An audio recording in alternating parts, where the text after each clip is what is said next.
ये जो विजुअल्स आपने अभी देखे हैं ये किसी सियासी जलसे के नहीं हैं, बल्कि सवात के लोग तहरीक तालिबान के ख़िलाफ़ एहतजाज कर रहे हैं कि जब उन्होंने एक स्कूल वैन के ऊपर हमला किया,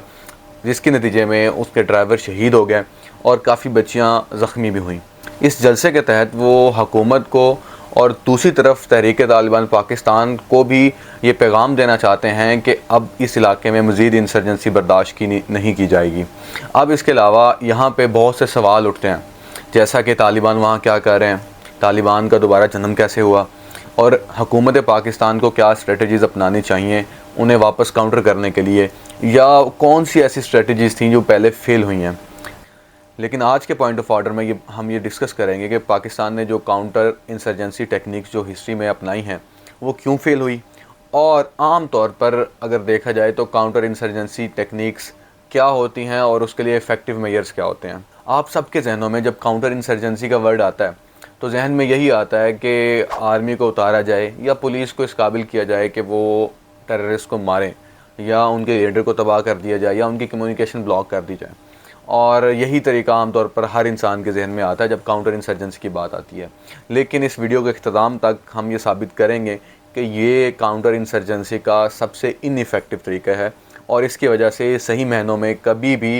इंसर्जेंसी ख़त्म नहीं की जा सकती। तो सबसे पहले तो देखते हैं कि जितनी भी पाकिस्तान की हिस्ट्री है उसमें पाकिस्तान ने कभी ना कभी इंसर्जेंसी का सामना किया है, और ये सिर्फ एक सूबे तक महदूद नहीं है, ये सिर्फ चारों सूबों तक और डिफरेंट लेवल की इंसर्जेंसी का सामना करना पड़ा है। जैसे पाकिस्तान मार्ज़ वजूद में आता है तो सबसे पहले जो हमें इंसर्जेंसी का सामना करना पड़ता है वो पश्तून इंसर्जेंसी थी। पश्तूनिस्तान मूवमेंट की तरफ से फ़कीर ऑफ इप्पी जैसे लोग जिनको काबुल की तरफ से सपोर्ट मिल रही थी वो पाकिस्तान के ख़िलाफ़ खड़े हो जाते हैं। फिर उसके अलावा बंगाली इंसर्जेंसी, फिर बलोच 1948 में बलोच सरदार जो हैं वो पाकिस्तान के ख़िलाफ़ खड़े हो जाते हैं। फिर 1958 में दूसरी लहर आती है, फिर 1971 में तीसरी लहर आती है, और चौथी लहर बुकटी के मारने के बाद जो है वो वजूद में आती है। और इसके अलावा अगर सिंध में देखा जाए तो सिंधु नेशनलिस्ट आर्मी जो है सिंधी रिपब्लिकन आर्मी जो कि जिसकी बेसिस आजकल बहुत स्ट्रॉन्ग हो चुकी हैं वो नज़र आती है। रिसेंट भी उन्होंने एक धमाका कराची के अंदर किया है। इसके अलावा जब हम आते हैं पंजाब की तरफ तो खालिस्तान मूवमेंट भी आपको नज़र आती है, जो कि पाकिस्तानी पंजाब में तो काफ़ी वीक है, लेकिन फिर भी हुकूमत ने काफ़ी खालिस्तानी सेल जो हैं वो आइडेंटिफाई किए हैं और उसको न्यूट्रलाइज़ करने की कोशिश की है। सो इंसर्जेंसी पाकिस्तान में चारों सूबों में पाई जाती है। हाँ, किसी जगह पे कम और किसी जगह पे कम ज़्यादा हो सकती है, लेकिन इंसर्जेंसी के एलिमेंट्स पाकिस्तान में चारों जगह पे मौजूद हैं। अब हम आते हैं काउंटर इंसर्जेंसी की तरफ। काउंटर इंसर्जेंसी टेक्निक्स जिन्हें क्वाइन भी कहा जाता है वो नॉर्मली चार चीज़ों पे मुश्तमिल होती हैं,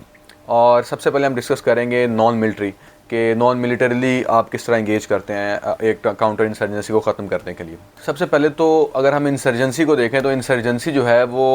एक्सटर्नल अटैक से डिफरेंट होती है। हाँ, एक इंसर्जेंट को बाहर से मदद ज़रूर मिल सकती है, लेकिन जो इंसर्जेंसी होती है वो अपने ही लोकल लोगों की एक सेंट्रल गवर्नमेंट से बगावत को कहा जाता है। सो सबसे पहले तो आप ये डिस्टिंग्विश कर लें कि वॉर्स जो हैं वो इंसर्जेंसी में नहीं आती। सो इंसर्जेंसी का जो सबसे पहला एलिमेंट है जो इंगेज किया जाता है काउंटर इंसर्जेंसी के अंदर वो होती है लेजिटिमेसी टू फाइट, या जिसे हम पॉपुलर स्पोर्ट भी कहते हैं कि एक इंसर्जेंट वो लोकल स्पोर्ट के अंदर ही ऑपरेट करता है कि जब उसको लोकल स्पेस मिलती है, और लोकल स्पेस आमतौर पर किसी सोशल रीज़न, इकोनॉमिक रीज़न या पॉलिटिकल रीज़न्स की वजह से मिलती है, तो उसको वो एक लेजिटिमेसी जो है वो प्रोवाइड की जाती है उस सोसाइटी के अंदर से, और उस लेजिटिमेसी की वजह से वो फ्लरिश करता है। अगर किसी सोसाइटी में किसी इंसर्जेंट को वो लेजिटिमेट स्पेस प्रोवाइड ना की जाए तो उसका फ्लरिश करना नाकाम है। अब मैं मिसाल लेता हूँ, सबसे पहले बात करते हैं बलूचिस्तान BLA की। तो उनको जो लेजिटिमेट चीज़ प्रोवाइड की जाती है वो पॉलिटिकल और इकोनॉमिक रीजंस हैं कि उन्हें पॉलिटिकल और इकोनॉमिक लेजिटिमेसी प्रोवाइड की जाती है स्टेट की तरफ से कि उनका ये हक़ उन्हें नहीं मिल रहा, जिसकी वजह से उन्हें पॉपुलर सपोर्ट मिलती है और उन्हें एक काज टू फाइट मिलती है। सेम इसी तरह जब तहरीक तालिबान पाकिस्तान है वो 2004 में 2005 में जो उनके पास लेजिटिमेट रीज़न जो थी जिसको वो बड़ा प्रोपगेट करते थे वो ये थे कि मुसलमान जो हैं, पाकिस्तान के मुसलमान और इस्लामिक रियासत जो है वो एक फासिक रियासत अमेरिका के साथ मिलकर जो है ना वो हमें नुकसान पहुंचा रही है या अपने मुसलमानों को मार रही है, और ये लेजिटिमेट रीज़न जो थी वो उन्हें प्रोवाइड कर दी गई थी। अब रिसेंटली जब अफ़गानिस्तान से अमेरिका का इनखला हुआ है और वो वापस चले गए हैं, तो पाकिस्तान की गवर्नमेंट ने भी ये फ़ील किया है कि अब क्योंकि तालिबान के पास वो लेजिटिमेट स्पेस जो है वो ख़त्म हो चुकी है, तो इनसे एक बार इंगेज करना और टॉक करना, उनको रीइंटीग्रेट करना जो है वो ज़रूरी है। इवन जाहिद हुसैन ने भी एक आर्टिकल डॉन के अंदर पब्लिश किया था, जिनमें उन्होंने ये इम्पेरेटिव किया था कि पाकिस्तान को टीटीपी के साथ इसलिए भी इंगेज करना चाहिए क्योंकि अमेरिका के जाने के बाद उनके पास ये रीज़न नहीं बची है। अब उनके पास जो रीज़न्स बची हैं वो इस्लामिक रियासत है और ह्यूमन राइट्स हैं। इसलिए जो रिसेंटली भी जितनी उनकी ट्वीट्स आ रही हैं उनके अंदर जो उनका शिफ्ट है वो एक इस्लामिक रियासत से टर्न होकर एक ह्यूमन राइट के तौर पर सामने आ रहे हैं। अब वो पाकिस्तान की फ़ौजियों और पाकिस्तान की रियासत के जो मज़ालिम हैं उन लोगों पर अब वो उसको ज़्यादा हाईलाइट कर रहे हैं बजाय इसके कि वो इस्लामिक एलिमेंट को अब इससे ये सवाल पैदा होता है कि हमने अगर आइडियोलॉजिकल बेसिस पे वॉरफेयर लड़नी है तो हमें एक काउंटर आइडियोलॉजी लेके आनी चाहिए, और उस काउंटर आइडियोलॉजी जो हम लेके आ रहे हैं वो हाईली इंक्लूसिव हो, उसके अंदर तमाम एलिमेंट्स उस सोसाइटी के या तमाम कल्चर उस सोसाइटी के इंटीग्रेट होते हों, फिर ही एक काउंटर इंसर्जेंसी सामने आएगी और वो कामयाब हो। काउंटर इंसर्जेंसी टेक्निक में जो दूसरे नंबर की जो सबसे इफ़ेक्टिव टेक्निक है उसे हम कहते हैं prevent the growth. Prevent the growth में दो चीज़ें सामने आती हैं, एक तो यह है कि उनके रिक्रूटमेंट ग्राउंड्स जो हैं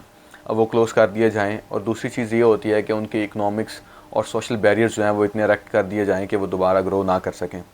अब सबसे पहले इसके लिए नॉलेज जो इस्तेमाल की जाती है आमतौर पर वो पैरासाइट की जाती है कि जिस तरह पैरासाइट एक ख़ास इन्वायरमेंट में पैदा होते हैं,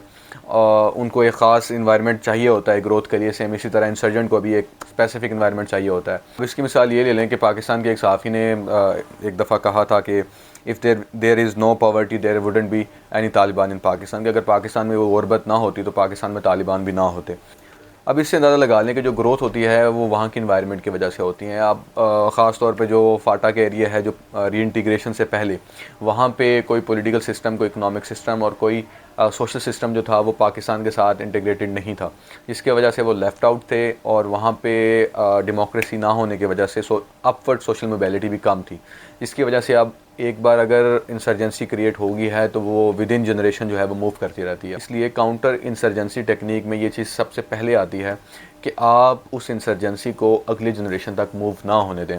और इसके लिए आते हैं हम तीसरे और चौथे पॉइंट पे कि इसको किस तरह काबू किया जाता है। काउंटर इंसर्जेंसी टेक्निक्स के अंदर जो तीसरा पॉइंट है और जो सबसे कॉमन है और आप सबके दिमाग में वही चल रहा है वो है थ्रू मिलिट्री, कि आप मिलिट्री को ग्राउंड्स में लेके आते हो जो उनकी कम्युनिकेशन को काट ऑफ कर देती है, जो कोई भी उनके इकोनॉमिक डोनर्स हैं उनको ब्लॉक कर देती है, फिर उसके बाद एक स्पेसिफ़िक लोगों को मार दिया जाता है और कुछ लोगों को गायब कर दिया जाता है या कैद खाने में रखा जाता है, ताकि जो है वो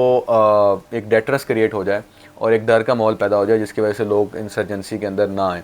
अब इसकी इफ़ेक्टिवली की अगर बात करते हैं तो इसकी इफ़ेक्टिविटी जो ऊपर दी गई दो टेक्निक्स हैं और जो आगे आने वाली आखिरी टेक्निक है उससे कम है। उसकी 3-4 मेजर रीज़न है। एक तो पहली रीज़न होती है कि आर्मी वर्सेस सिविलियन रोल, कि जो आर्मी होती है वो जिस तरह ऑपरेट करती है सिविलियंस को वो एक डिफरेंट तरीका होता है, जबकि एक सिविलियन पुलिस है वो जिस तरह ऑपरेट करती है वो डिफरेंट होता है।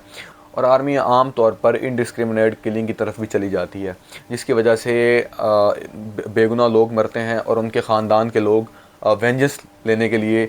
इंसर्जेंसी में शामिल हो जाते हैं। और उसके अलावा अगर लेजिटिमेटली भी किसी को मारा जाता है तो उनके ख़ानदान में बहुत से लोग जो उस वक्त उस दहाने पे होते हैं कि दरमियान में खड़े होते हैं, ग्रे एरिया में खड़े होते हैं कि आया कि वो इंसर्जेंसी ज्वाइन करें या ना करें। लेकिन जब उनका कोई करीबी शख्स मरता है आर्मी के अटैक में तो वो भी इंसर्जेंसी को ज्वाइन कर लेते हैं। अब इस चीज़ से अंदाज़ा लगा लें कि तहरीक तालिबान का जो बानी है बैतुल्लाह महसूद, उनको 2014 में ड्रोन अटैक में मार दिया गया था और उसके बाद TTP for the time being जो है वो डिसइंटीग्रेट हो गई थी। लेकिन क्या हुआ, ये हुआ कि 3 या 4 साल वो लो लेवल पे गए हैं लेकिन उनके फाइटर्स फिर भी बचे रहे हैं। उसके बाद वो दोबारा रिग्रुप हुए हैं नूर वली महसूद के अंडर, और आज आप देख रहे हैं कि टीटीपी दोबारा जो है मुतहरिक शक्ल में आपको नज़र आ जाती है। तो मिलिट्री ऑब्जेक्टिव्स जो हैं वो अचीव करना बहुत मुश्किल है। अगर ये मुमकिन होता तो अमेरिका 20 साल अफ़गानिस्तान में बैठ के और इस तरह छोड़ के ना जाता। अब हम आते हैं काउंटर इंसर्जेंसी के चौथी टेक्निक्स के अंदर, जिसे ये रीइंटीग्रेशन और नॉर्मलाइजेशन कहा जाता है, कि जब आपने मिलिट्री ऑब्जेक्टिव्स लेके आए हैं और आपने लोगों को मारना और किलिंग और वो सारा कुछ स्टार्ट कर दिया है, तो उसके बाद आप चीज़ों को नॉर्मलाइज़ करना शुरू करते हो। अगर आप सिर्फ मिलिट्री ऑब्जेक्टिव पे आके रुक जाते हो तो उस सोसाइटी का, जिस सोसाइटी में इंसर्जेंसी क्रिएट हो रही है, उसका बाकी सोसाइटी के साथ मिलना मुमकिन नहीं होता। अब इसमें जो मेजर एलिमेंट्स आते हैं वो ये आते हैं कि आप उनको पॉलिटिकली मेन स्ट्रीम के साथ अटैच करते हो। जिस तरह आपने फाटा को फाटा को डेमोक्रेटिकली इंगेज किया है और अब वहाँ पे इलेक्शंस हो रहे हैं। फिर दूसरी ये चीज़ आती है कि आप इकोनॉमिक अपवर्ड मोबिलिटी उनके लेके आते हो, इकोनॉमिक नीड्स जो हैं वो आप उनकी पूरी करते हो, फुलफ़िल करते हो। अब उसके लिए पाकिस्तान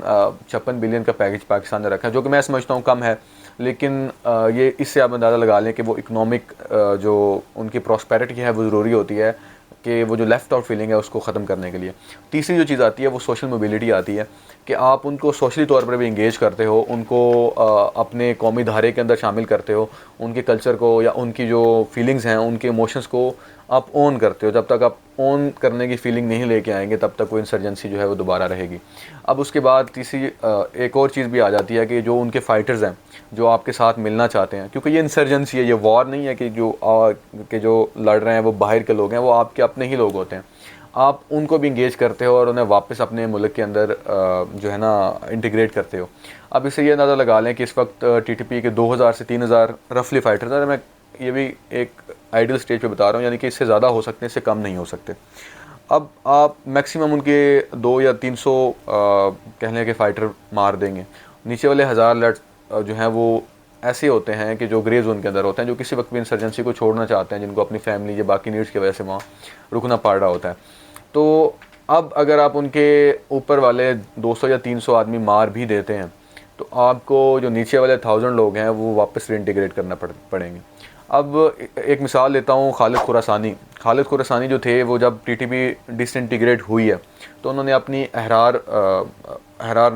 जमात की बनाई है, वो भी एक इंसर्जेंसी ही थी। फिर उसके बाद वो ISIS में मिल गए। अब ISIS के मिलने के बाद उन्होंने प्रॉपरली ISIS के अंदर ऑपरेट किया है। फिर दोबारा जब टीटीपी रीइंटीग्रेट हुए तो वो दोबारा टीटीपी में मिल गया। आप इससे अंदाज़ा लगा सकते हैं कि अगर आप एक जमात को तोड़ भी देते हैं या उसके किसी लीडर को मार भी देते हैं तो जो नीचे वाले फाइटर हैं, जब तक आप उनकी वापस रीइंटीग्रेशन को इंश्योर नहीं करते हैं तब तक इंसर्जेंसी को जड़ से उखाड़ना नामुमकिन होता है, क्योंकि वो जो फाइटर्स हैं वो किसी और इंसर्जेंट के साथ मिलकर जो है ना वो वापस आपके खिलाफ जंग करने लग जाएंगे। ये तो होगी काउंटर इंसर्जेंसी टेक्निक्स। इस वीडियो के अगले पार्ट में मैं डिस्कस करूँगा कि तालिबान या तहरीक तालिबान पाकिस्तान जो है वो दोबारा किस तरह जन्म लिया है और पाकिस्तान क्या वो ओवरटेक कर सकते हैं, क्या उनके पास इतनी कैपेसिटी बिल्डिंग है कि वो आर्मी की कैपेसिटीज़ और आपकी जो नेशनल कैपेसिटीज़ हैं पुलिस को लेकर उसको मैच कर सकें। लेकिन अभी के लिए इस वीडियो से हमें ये सीखने को मिलता है कि पाकिस्तान का जो नैरेटिव है, पाकिस्तान के जो आइडियोलॉजिकल फ्रंट्स हैं, जो इकोनॉमिक, सोशल और पॉलिटिकल फ्रंट्स हैं, वो इंश्योर करते हैं कि हम कैसे इंसर्जेंसी से लड़ते हैं, ना कि सिर्फ हम सारा ब्लेम मिलिट्री पे डाल दें और एक नेशनल नैरेटिव बनाए बगैर इंसर्जेंसी को इंगेज करने की कोशिश करें।